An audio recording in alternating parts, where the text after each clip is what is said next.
Hurmatli do'stlar, yangi sortimizni 1 yoshli yosh niholini ko'rsatib o'tamiz. 2025-yil 25-may sanasida xudo xolasa Flariba degan sortimiz pishib yetildi do'stlar.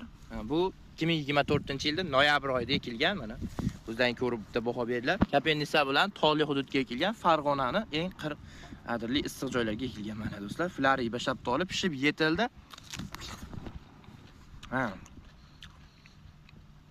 İçi sapsariq bo'ladi, shirin bo'ladi, erta pishadi.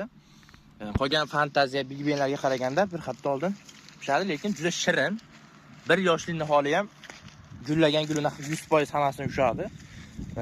Gullaganda bu ham o'zini o'zi chaynatadi. Turet sigiloslarimiz bag'da yana Flariba shaftolilari do'stlar mana. Mevasi juda ko'p, kalibr shu sababli juda zo'r bas, lekin birinchi, ikkinchi yillarga zo'r. Bundan birinchi yillarga sizlar umuman daromad kutganimiz yo'q, lekin hozirgi kunda mevasi bor. Buni ham sotishga boshlaganmiz. Bozorlarda narxlari 50 ming 60 minggacha sotilyapti. Floribani.